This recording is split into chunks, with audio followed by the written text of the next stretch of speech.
Harris. We're now going to have a chat about leadership, or a dialogue about leadership. Before we get started, would you say a few words about you, your work, what you're doing? Yes, I am head of Department of Chemistry. I'm head of Department of the Department of Chemistry at the University of Copenhagen.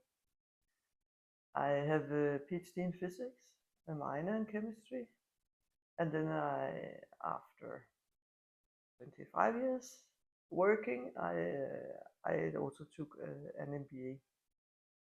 Okay.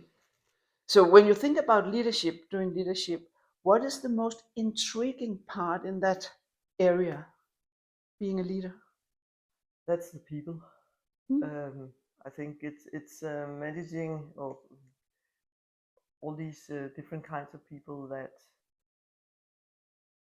need different arguments and different ways of handling to both be happy in their work, but also to actually maybe go in that direction that I would like them to. So you are very much aware of the nice, strong balance between being aware of the people thriving and producing. Yeah. Yeah. Okay. Yeah. When you are at a university, you are actually leader in an environment where people definitely don't want to be led. They want to be independent. They want to do. They want to be their own leaders. Most of them, so they are in general pretty annoyed if you intervene their work. That's actually an interesting challenge when Yes. leading is about influencing. Yes. So how do you cope with that? First of all, I think it is to maybe not have, I wouldn't call it ambitions, but goals that are completely unreachable. You should be happy with the small victories, or I wouldn't call it victories, but the small things you can actually do, and then try to not worry that much about the things you can't do anything about. At least that's what I've been doing. But we do have in the department we have, I think it's around 37 professors, permanently employed professors, around 30 technical administrative staff, and these people, they are permanently employed. But then we have a lot of people on temporary contracts, like postdocs and PhD students, research assistants, and then of course we also have all the students. So approximately how many on Employed with 220 people. So you're quite a big system. Yes, quite a big, and then on top of that, the students, and they of course also important stakeholders. Sure. How many students? I don't recall. Hundreds of hundreds. Yeah, hundreds. Yeah. I started in the middle of COVID, I had a small window where there was no lockdown, but then I took around at the different sections, research sections, talked with them about how they saw the world, and then I tried to map out, okay, where could I actually improve their working, you could say their working environment, and then I tried to sit in there. So I have focused quite a lot on technical support, to improve the technical support, to improve the economy was actually okay, but actually to improve it, because that would give me more freedom to operate. Space. Yeah. Because in a place like that, we get money from the state, and we get money how many students we have, and so. But a lot of it is bound in salaries. So in order to have some freedom to operate, I needed to do some economical changes that were not that popular at the time. But then after in implementing them, they can see that now we are actually beginning to hire some more technical staff to actually help and support the researchers. Because in the I think it's generic for most universities over the world, if we look at the last 20-25 years, the level of support has decreased. People are doing much more work themselves in general, and I mean, some of it they have to cope with, but in general, maybe you can use their time better. What I have tried to actually emphasize and continue with this to argue that the most important thing to change is the culture inside the university. And when we talk about branding innovation, it's actually the branding inside the university that's the most important. Because if you can't convince your own employees and students that you're an innovative university, I think it's very hard to convince people outside. If you have all the people inside are telling these stories that University of Copenhagen we're impossible at innovation, then it will be the same outside. So I think that's very important because there are very good things coming out of University of Copenhagen, and there's a lot of innovation going on. But they are not very good at telling the stories both inside the university and outside. I became more and more curious to know a bit about your former job. What were you when you think back? What are you most proud of in your former job that you personally achieved or supported or created? In my former job, when I was at DTU, Yeah. And I will ask also in your present job, of course, but first looking back. I think I achieved to I managed to build up a research group in a field that was not at the department before, and I actually managed to hire quite a lot of students and PhD students in a very good working environment. And I think that's maybe what I'm most proud of, that all the students, the PhD students that graduated from my group, they had very good jobs in private companies. And in your present job?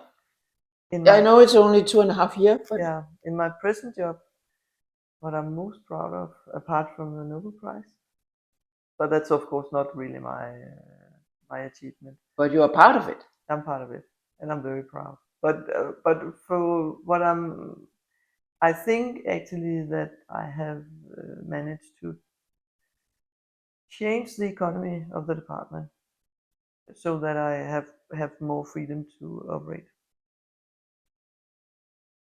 When I listen to you, I also get the impression that you're about to create the same climate and culture like you did at DT, where you are now. I hope so. Being supportive, being aware of what individuals need, and not kind of falling into an unconscious competitive climate, but giving space and being attentive to what do they individually need. Yeah. That's your key in your leadership approach. Yeah. Do they notice it? Do you think they notice it? No idea. I don't know. They probably. I think some people notice it. Some people probably, or some of them, I think probably they think this is a good change. Some people don't care. I think they're very different. But I hope they notice.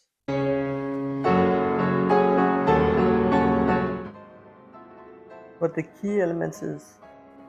I think the key element is in the university is you are actually, you have a very diverse group of students. You have a very diverse group of PhDs and postdocs. They come from all over the world with different backgrounds and different educations actually.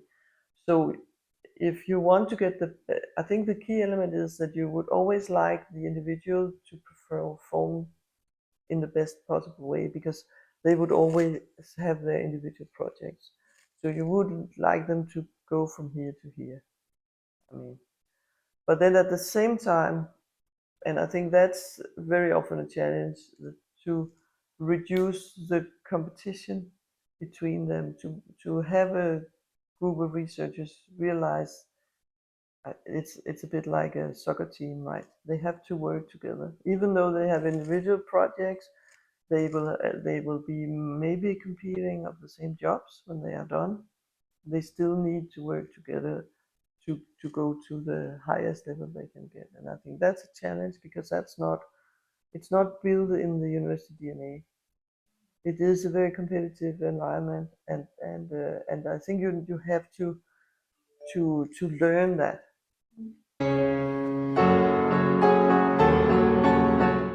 When are you most in doubt in doing leadership? I think what actually bothers me or disturbs me the most, is if there are conflicts between people, and I think that's yeah. I think that people are very upset for some reason. I think that's actually the most draining thing. Yeah. Because there's no clear solution.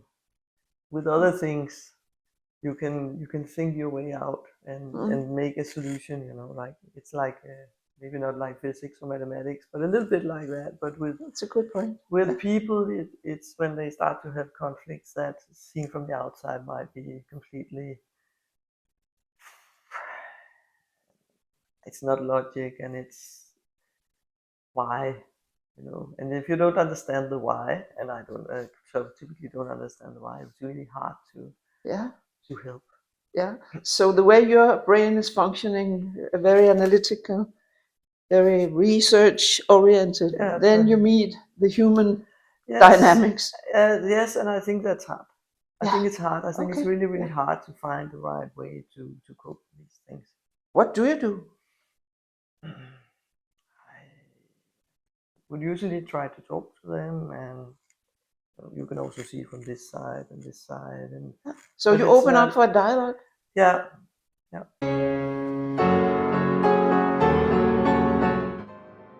So Pernille, I'm curious to explore a bit what you've learned in your business education that helped you be a good leader of the Department of Chemistry that maybe you didn't know before you took that education. I mean, I'm not sure I'm a good leader. I think you would have to ask the department about that. But I think what I learned is a bit what I also said to Berit before, that there's a toolbox, and you have to be aware of this toolbox. But also, I would say the fact that people are important. And then I actually also think I learned some about the economy,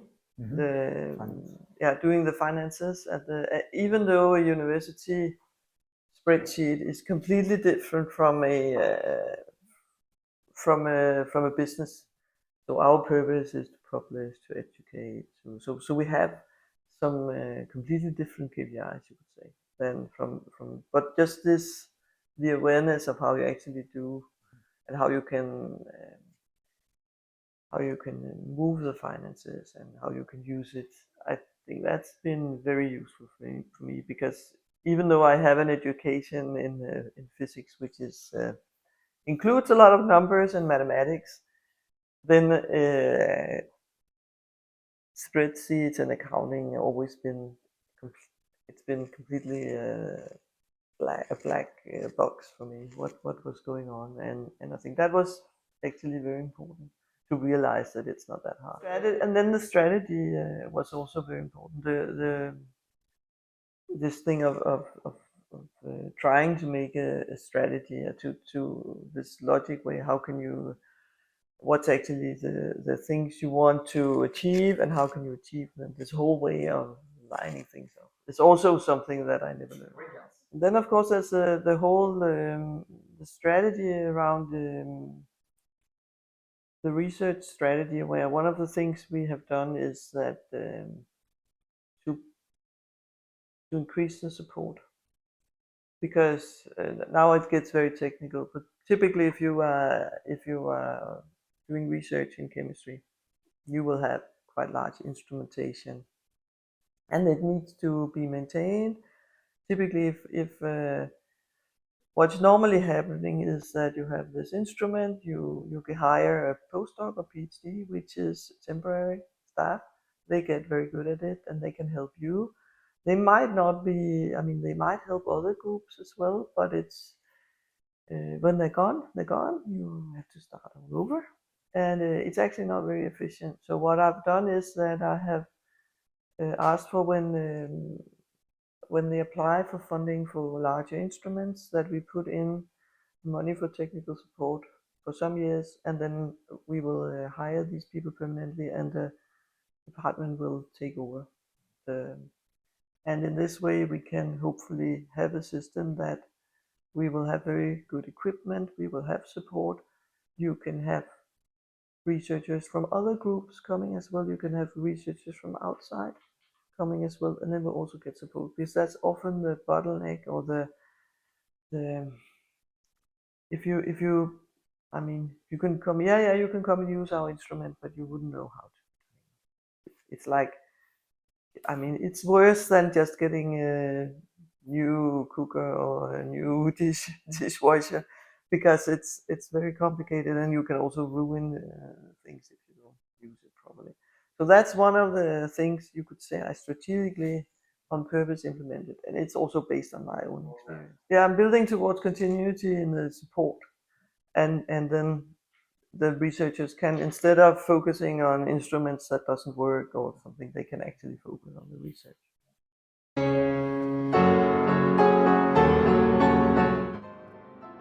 The challenge that would be nice to address, and I'm not sure it's possible, is of course to be able to lift the level of the whole department. I mean, you in a department like this, you do have some stars like Morten Meldal, who got the Nobel Prize. We also have some people who may not be that good at attracting funding, and it would be so nice to be able to lift the whole level of the department. What did you notice?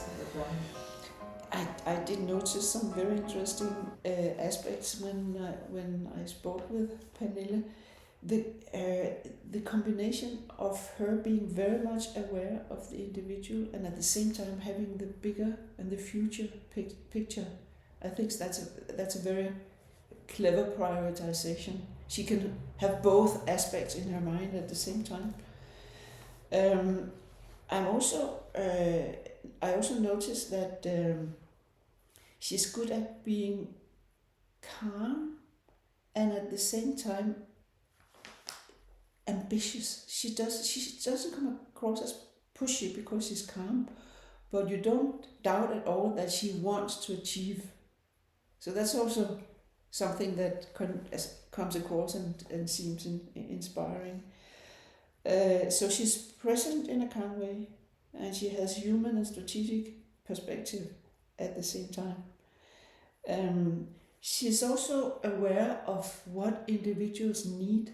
It seems like she is capable of realizing how people are obviously very different, and she is respectful about that difference in different people in her area of responsibility.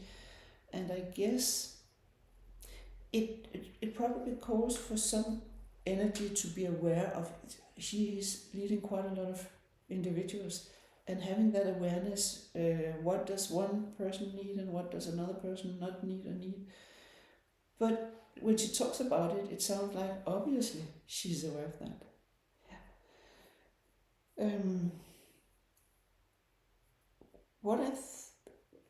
Maybe she underplays her leadership a bit.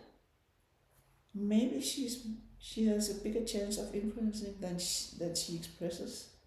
That's maybe also the calmness we were talking about.